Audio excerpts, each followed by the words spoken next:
आणि आणखीन एक महत्त्वाची गोष्ट आज मुंबई नगरीमध्ये घडली आहे आणि ती म्हणजे एका तरुणानं प्रत्यक्ष रेल्वे स्थानकावर एका महिलेची प्रसूती घडवून आणली। काही वर्षांपूर्वी थ्री इडियट्स नावाचा एक हिंदी सिनेमा आला होता, आपल्याला सगळ्यांना माहिती आहे। त्या सिनेमामध्ये एक अंगावर रोमांच उभा करणारा सीन चित्रित झाला होता। त्याच सीनची आठवण करून देणारा ही घटना मुंबईत घडली। विकास बेंद्रे नावाचा हा तरुण आहे, ज्यानं अगदी रांचोची भूमिका आज पार पडली। त्याच पद्धतीनं देविका देशमुख, डॉक्टर देविका देशमुख ह्या MD आयुर्वेदिक तज्ज्ञ आहेत, त्यांच्या मदतीनं विकासनं ही प्रसूती घडवून आणली।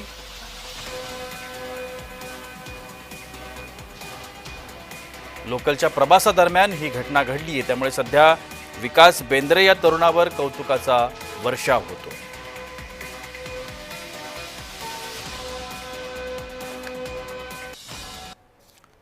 आपण या सगळ्या संदर्भात अधिक माहिती घेण्याचा प्रयत्न करूया। माझ्यासोबत आता डॉक्टर देविका देशमुख आहेत, ज्यांनी विकासला या सगळ्या संदर्भात मार्गदर्शन केलं होतं। त्याच पद्धतीनं विकास देखील आपल्यासोबत आहेत, मात्र ते दूरध्वनीवरून संपर्कामध्ये आहेत। डॉक्टर देविका, माझा आवाज आपल्यापर्यंत पोहोचतोय?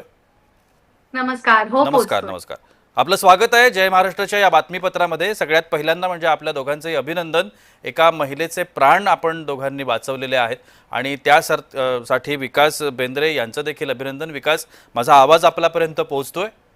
येस सर जी, अभिनंदन तुमचंही। खूप महत्त्वाचं एक निर्णय तुम्ही घेतला। मात्र विकास, मला तुमच्याकडून या चर्चेची सुरुवात करायला आवडेल, कारण हे एक पद्धतीचं धाडस आहे आणि हे धाडस आपल्याला आता करायला लागेल किंवा हे केलं पाहिजे असं तुम्हाला का वाटलं? समोरची सिच्युएशन बघता मला ती गोष्ट त्या ठिकाणी मला म्हणजे ऑटोमॅटिकली माझ्यामध्ये ते धाडस आलं की मी ते त्या गोष्टीला तिथे पुढे गेलं पाहिजे, ती गोष्ट केली पाहिजे, कारण त्या ठिकाणी दोन जीवांचा प्रश्न आहे। तो थोडं जरी इकडे तिकडे काही झालं, बरं वाईट झालं, तर तिथे एक गोष्ट मग त्याचं रिग्रेट जे राहील आयुष्यभर ते वेगळं राहील। त्यापेक्षा जर आपण काही प्रयत्न केले तर पण विकास नेमकं घडलं काय होतं? मला सुरुवातीपासून थोडंसं की तिथं काय सिच्युएशन होती त्यावेळेला? मी गोरेगाव स्टेशन कडनं ट्रेन मध्ये येत होतो, सो त्या पण त्याच ट्रेन मध्ये होत्या। लिटरली त्याच्यामध्ये मी फर्स्ट क्लास मध्ये होतो, त्या सेकंड क्लास मध्ये होत्या, मध्ये जाळी होती। तो त्यांचा पोटामध्ये जास्त दुखत असल्यामुळे मला एक्झॅक्टली काही समजलं नाही, मला इकडनं पाठीमागून दिसलं नाही। पण मी ज्यावेळेस राम मंदिर स्टेशनला ट्रेन थांबली आणि मी उतरून मी त्या डब्यामध्ये चढलो, त्यावेळेस ती सिच्युएशन बघितली आणि मला एकंदरीत ते चित्र बघितल्यानंतर मी लगेच ट्रेन पुल केली, कारण तेवढा टाइम नव्हता मला खाली घेण्यासाठी त्यांना। सो त्यांना त्यानंतर खाली उतरवण्यात आलं आणि त्याच्यानंतर मग मी बाकी पुढच्या सर्व तिथनं काही वैद्यकीय मदत मिळते का हे बघितलं, बट तिथे काही जवळ कोणती वैद्यकीय मदत नाही मिळाली। तो त्याच्यानंतर लवकर मदत नाही मिळाल्यामुळे मग मी असा निर्णय घेतला की ती सिच्युएशन ती क्रिटिकल सिच्युएशन बघितल्या असता मी देविका मॅमला फोन लावायचा विचार केला। तो मला पण डाऊट होता की ती जागी असतील की नाही, पण त्यांनी कॉल उचलला माझा तेवढ्या रात्री पण, आणि जे तिथून पुढे त्यांनी मला जे गाईड केलं, ज्या पद्धतीनं गाईड केलं, त्यामुळे अजूनच कॉन्फिडन्स वाढला आणि त्यांच्या गाईड करण्यामुळे पण मी पुढे जे काही प्रोसेस असते ती बऱ्यापैकी नक्कीच। आपण देविका मॅडम आपल्यासोबत आहेत। देविका मॅडम, ज्या वेळेला एखादा नॉन मेडिको अशा पद्धतीची एखादी कारवाई म्हणूया आपण किंवा अशा पद्धतीचं एखादं धाडस करायला जातो, त्यावेळेला खरं तर रिस्क असते या सगळ्या फॅक्टर्समध्ये, कारण तुम्ही स्वतः डॉक्टर आहात, मेडिको आहात, त्यामुळे तुम्हाला त्याच्यातल्या सगळ्या गोष्टींची पूर्ण कल्पना असते। सगळ्या प्रिकॉशन्स घेऊन तुम्ही लोक अशा पद्धतीच्या प्रसूती करत असता। मात्र विकासकडून अशा पद्धतीची प्रसूती आपण करून घेऊ शकतो, याचा कॉन्फिडन्स तुम्हाला कसा काय आला? ज्या वेळेस मला विकासनी फोन केला आणि सांगितलं की मॅडम माझ्या समोर आता एक बाळंतीण बाई, आता तिला बाळ होतंय, तर मी काय करू म्हटल्यानंतर साहजिकपणे मी पहिलं हे सांगितलं की जवळपास कुठले हॉस्पिटल्स आहेत का, डॉक्टर्सना फोन म्हणजे ॲम्ब्युलन्सला फोन लावणं गरजेचं आहे आणि पोलिसांना कळवणं गरजेचं आहे। पण जेव्हा त्यांनी मला सांगितलं नाही आम्ही हे करून झालंय, आम्ही 20 मिनिटं थांबलो आणि कोणी मदत मिळत नाहीये, तर काय करू, तर ते काय करूला मी म्हणलं आता आपल्याला त्याला सामोरं जावं लागेल, कारण बाळाचं तोपर्यंत डिलिव्हरी व्हायला लागली होती, डोकं बाहेर आलं होतं. जी जी तर म्हणून तेव्हा मग मी त्यानंतर मी ठरवलं की बरं हे तुलाच करायचंय आणि मी व्हिडिओ कॉलवरनं येते, तू मला व्हिडिओ कर, आधी व्हिडिओ कॉल कर, मला गांभीर्य समजू दे सिच्युएशनचं काय आहे, त्याच्यानंतर आपण काय कॉल घ्यायचा तो घेऊ. जी त्यांनी जी व्हिडिओ कॉल लावला आणि अगदी मी जे जे सांगत होते, जे त्याला सोप्या भाषेत, म्हणजे जे आपल्याला लेमॅनला कळतं, मेडिकल टर्मिनॉलॉजी सगळे कळणार नाहीत, जी की तर त्यामुळे ज्या इझिली त्याला समजू शकत होतं तसं सांगण्याचा मी प्रयत्न केला. पण विशेष हे म्हणजे की त्यांनी ते हातात घेतलं करणं. मी म्हणलं, मी सांगीन ते तू फक्त करू शकशील का, तू करणार आहेस का. त्यांनी इच्छाशक्ती दाखवली आणि मला वाटतं जिथे इच्छाशक्ती आणि प्रयत्न असतात तिकडे परमेश्वर आपल्याला आपोआप साथ देतो. तर देविकाजी, ही प्रसूती जी आहे ही सोपी होती, क्रिटिकल होती? काय त्यावेळेला सिच्युएशन तुम्हाला वाटलं की हे अशा पद्धतीची प्रसूती जर झाली तर बाळंतीण आहे म्हणा किंवा बाळ आहे छोटं, त्यांना कोणत्याही पद्धतीचा धोका पोहोचणार नाही याची खात्री झाली होती? नाही, ही प्रचंड इमर्जन्सी सिच्युएशन आली होती जी आणि पुढचं सगळंच अंधुक होतं. काहीच सांगता येणार नव्हतं की कशी ही प्रसूती होईल. पण ही इमर्जन्सी आली होती, जिथे 20 मिनिटं थांबून अजून चालणार नव्हतं. नाहीतर मी पार्ल्यावरनं जोगेश्वरीला पोहोचायलाच मला 20 मिनिटं लागली असती. जी पण तेही आपल्याकडे वेळ नव्हता हे कळता क्षणी जे आपल्या हातात आहे त्या सगळ्या गोष्टी आपण करूया आणि ज्या नाहीयेत त्या आपण रामावर सोडूया, म्हणून मी ते त्याच्यात म्हणजे स्वतःला अर्पण केलं आणि जी मी त्याला ते सांगत होते आणि त्यांनी मात्र ते सर्व केलं जे जे आपल्याला लागतं टू स्टॉप मोर ब्लिडिंग म्हणा किंवा to take care of what is going on, आणि एक अँटिसिपेट करतो आपण पुढे असं होऊ शकतं, जी जी त्याच्यासाठी जी ज्या काही गोष्टी लागणार होत्या त्या मी त्याला सांगत होते. आणि त्याच्या आजूबाजूला जी मंडळी होती ती त्याला विकासनी चांगली मदत त्यांनी दिली, ते जी कोऑपरेटिव्ह होते. बरं, आणि विकासनी करण्याची तयारी दाखवल्यामुळे मी हे अगदी कॉन्फिडेंटली अगदी त्याला अगदी सगळं हे सांगू हेच शकते. खूप महत्त्वाचं आहे. विकास, आपण ज्या वेळेला आज आज आपण ज्या जगात राहतो आहोत या जगामध्ये सगळेच जण असं म्हणतात की स्वार्थी जग आहे. इथे कोणाला कोणाची काळजी नाही आहे म्हणा किंवा अशा पद्धतीनं, किंवा मुंबईच्या धावपळीच्या धकाधकीच्या जीवनात तो वेळही माणसांकडे नसतो. लोकल सेकंदांवरती चालतात आणि त्या सेकंदांच्या पाठीमागे आपण सगळे मुंबईकर धावत असतो, पळत असतो.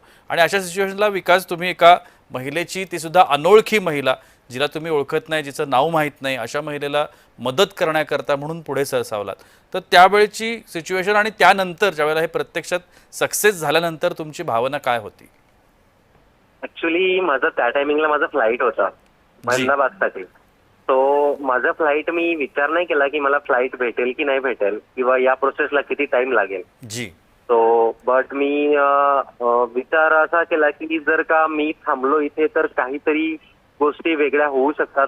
तो आपण इथे थांबून करूया. फ्लाईट मिस जरी झाली तरी आपण नेक्स्ट फ्लाईट करू शकतोय, जी सांगू शकतोय, आपण रिझन सांगू शकतोय, जेन्युइन रिझन आहे. जी तो जी त्या ठिकाणी मी असा विचार केला की जेणेकरून त्यांना ज्यावेळेस मी हेल्प करत होतो जी त्यावेळेस लिटरली मी हे नाही बघितलं की ती व्यक्ती कोणी दुसरी आहे किंवा कुठे दुसऱ्या ठिकाणची आहे किंवा हे काही विचार नाही केला. जी जी म्हणजे कधी हे मराठी मनाला कधी असं हे नाही वाटलं की कधी ही जात बघा किंवा ती जात बघा किंवा हा माणूस बघा किंवा ते माणूस बघा, जी. असं नाहीये. मराठी माणसाचं मन खूप क्लिअर आहे. जी बट जी कसं असतं, काही सिच्युएशन मध्ये काही गोष्टींमध्ये काही होत असतात ठिकाणी, त्या गोष्टी वेगळ्या राहिल्या.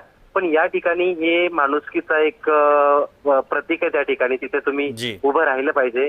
त्या ठिकाणी तुम्ही जर का नाही उभं राहिला तर मग तिथे दुसरं कोण उभं राहणार आहे? जी, माणूसच जी. माणसाच्या मदतीला नाही आणि आला. विकास, आणखीन पण एक महत्त्वाची गोष्ट असते ना, ज्यावेळेला तुम्ही अशा पद्धतीचं काहीतरी करायला जाता, तुम्हाला अडवणारे पण असतात. म्हणजे आपण आजूबाजूला आपण म्हणतो की आपण हे करूया, मात्र त्याच वेळेला आजूबाजूकडून अरे कुठे नसत्या फंदात पडतोय किंवा असं काहीतरी सांगून त्या ठिकाणी लोक मॉरल डाऊन करण्याचा पण प्रयत्न करतात म्हणा, किंवा घाबरलेले असतात इतर जण आणि तू हे नको करायला, अशा पद्धतीचं पण होतं. पण त्यावेळेला फर्स्ट क्लासमधली जी इतर लोकं होती म्हणा किंवा सेकंड क्लासमधली तिथली चढल्यानंतरची जी बाजूची लोकं होती, स्त्रिया होत्या असतील, त्यांची काय प्रतिक्रिया होती, त्यांचं काय म्हणणं होतं?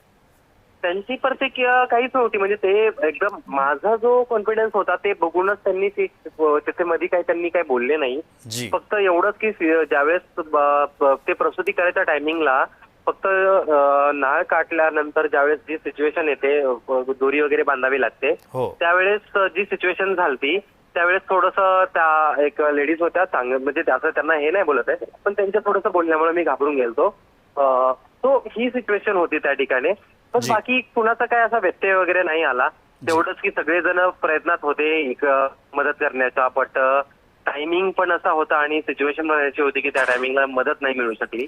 देविका मॅडम, So- जसं आता त्यांनी म्हटलं की ज्या वेळेला अशा पद्धतीची गोष्ट आपण क्रिएट करत असतो म्हणा, किंवा तिथे साधन सामुग्री काय नाहीये, ज्या पद्धतीनं इक्विपमेंट्स या सगळ्या गोष्टींसाठी वापरल्या जातात आजच्या काळामध्ये, तशा इक्विपमेंट्स तिथे काय नाही आहेत आणि तिथल्या असलेल्या गोष्टींमध्ये अशा पद्धतीचं एक धाडस आपण करत असतो, त्यावेळेला धोके निर्माण होऊ शकतात. हो हो, नक्कीच निर्माण होऊ शकतात. आणि कसं झालं, आपल्याकडे जे आहे त्यातनं आपण काय करू शकतो हे सतत आपल्या मनामागे चालू असतं. जी. की ठीक आहे, आता तिकडे डॉक्टर येऊ शकेल, अँब्युलन्स येऊ शकेल, पोलीस येऊ शकतील, पण तोपर्यंत आपण सुरक्षितता पाळून आपण काय देऊ शकतो, मदत करू शकतो एका माणसाला, जी. हे सतत मनात असतं. त्यामुळे मी जेव्हा बाळ बाहेर व्यवस्थितरित्या आलं, तिला आडवं केलं प्लॅटफॉर्मवरती, आणि नंतर बाळ बाहेर आल्यानंतर जेव्हा नाभिनाळ कट करायची वेळ आली, हो. तेव्हा मी विकासला हे म्हणाले की कात्री कुठनं तरी घेऊन ये. तर त्यांनी चहा किंवा ठेल्यावरनं कात्री त्यांनी तो घेऊन आला. मी म्हणलं लायटर आण, आणि ती कात्रीला ते स्टरिलाइज कसं करायचं आपण. हो. आपल्याकडे काहीतरी म्हणजे ती त्यांनी दुधाची पिशवी कापली असेल किंवा काही कापले, मग ते इन्फेक्शन बाळाला जाईल. हो. कमीत हो. कमी आपण कसं ते म्हणजे सावध कसं करू शकू, म्हणून त्याला डिसइन्फेक्ट म्हणून करण्यासाठी मी ते सांगितलं की आपण त्याला लायटरनी थोडं गरम करू. ती साधी झाल्यानंतर तुला दोन्हीकडनं दोरी बांधायची आहे, ती दोरी जी. त्यांनी उपलब्ध करून आणली जी. आणि मग ती कापली. थोडा मॉब, तुम्ही जसं म्हणालात, बरोबर म्हणालात, मॉबचा थोडा इफेक्ट असतो. हो. तेव्हा त्या एक आय थिंक कोण होतं माहिती नाही, पण काही जण म्हणत होते नाही नाही ती अशी तुटेल. तेव्हा थोडंसं मला ते ओरडायला लागलं. मी म्हणले की नाही, ऐका, मी डॉक्टर आहे, मला माहितीये मी काय करते, प्लीज कन्फ्युजन क्रिएट करू नका आणि एक अक्षर कोणी बोलू नका. त्याला माझा आवाज ऐकू जात नाही, आणि ऐकू नाही गेला तर त्याला करता येणार नाही तो जे करतोय ते. जी. जी. आणि विकासने ते एकदम धाडसाने केलं, धरलं आणि करू, जय श्रीराम म्हणलं आणि करून टाकलं. राम मंदिर स्टेशनवर होतो आपण, हो. हो. आणि करून टाकू म्हणून आम्ही ते पुढे गेलो आणि ती व्यवस्थितरित्या डिटॅच म्हणतो आपण त्याला, ते झालं. आणि मग त्यानंतर बाळाला पहिलं, कारण कसं आहे, बाहेर कशाची ऊब देण्यापेक्षा आईची मायेची ऊब ही बाळासाठी पहिली सगळ्यात महत्वाची असते. जी. जी. त्यामुळे मग मी त्याला म्हणाले की विकास, त्या बाळाला आता तू उचल आणि आईच्या छातीवर ठेव, कारण ते बाळ व्यवस्थित राहील, सुरक्षित राहील, एकदम गार पडणार नाही, कारण रात्रीची वेळ होती, थंडी असते, कधी पंखे चालू असतात. आणि आईचंही त्यावेळेस बघत होतो की आईचे ठोके हृदयाचे नॉर्मल आहेत का, ब्लिडिंग होत नाहीये ना. नंतर आम्ही तिचे पाय, तिला मी सांगितलं एखादी बॅग खाली ठेव आणि पाय तिचे वरती करून थोडेसे तिला एलिव्हेशन दे, म्हणजे जेणेकरून जास्त रक्तस्राव होऊन ती बेशुद्ध पडणार नाही. जी. जी. तर ह्या सगळ्या गोष्टी झाल्या, पण त्या सगळ्या करत असताना सतत आई आणि बाळावर, म्हणजे एक डोळा आईवर तर एक डोळा बाळावर, असं ठेवायला लागत होतं. आणि मी जरी इकडनं ब्रेन होते तरी विकास तिकडचे हात होता जी. आणि धाडस होतं. त्यामुळे नक्कीच. हे सगळं शक्य झालं. विकास, आणखीन एक महत्त्वाचा प्रश्न, ज्या वेळेला तुम्ही अशा पद्धतीचा निर्णय घेतला त्यावेळेला ती प्रत्यक्षात बाळंतीण जी गर्भवती महिला आहे तिची प्रतिक्रिया काय होती? त्याच वेळेला तिच्या सोबत कोणी ना कोणीतरी नक्की होतं असेल, तिचे पती असतील म्हणा, सासू सासरे असतील म्हणा, किंवा आई वडील असतील म्हणा, कोणीतरी तिच्यासोबत होतं असेल, त्यांची प्रतिक्रिया काय होती? त्यांनी अशा पद्धतीचं एखाद्या डॉक्टर नसणाऱ्या व्यक्तीला आपल्या मुलीची प्रसूती करण्याकरताची परवानगी दिली का? त्यांनी तुम्हाला अडवलं नाही का?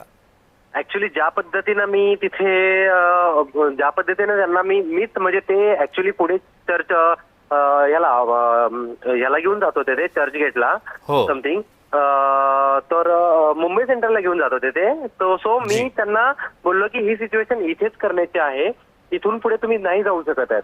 सो मी त्यांना हे पटवून दिलं. प्लस त्यांचा विश्वास तेव्हापासूनच लागला.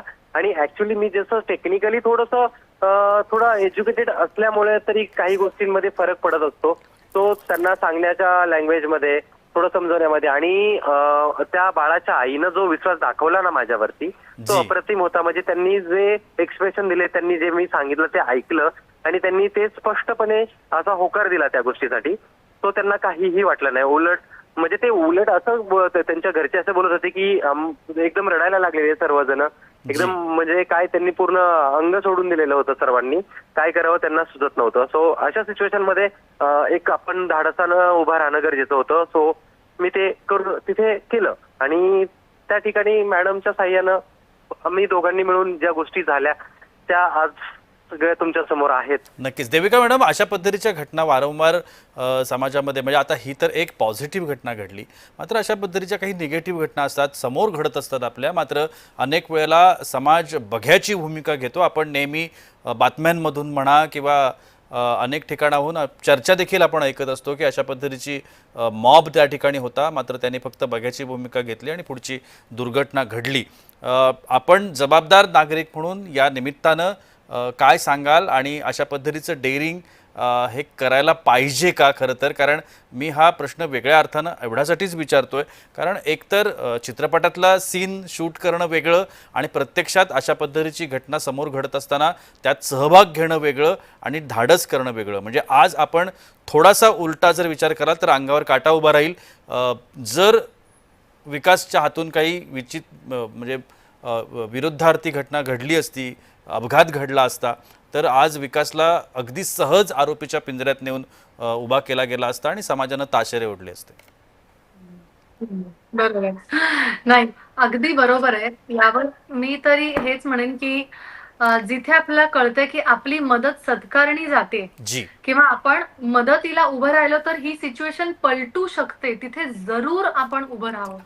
माझ्या आजोबांचे, माझ्या आई वडिलांचे माझ्यावर असे संस्कार आहेत की जिथे मदतीसाठी तू धावू शकतेस तू धावून जायचंस.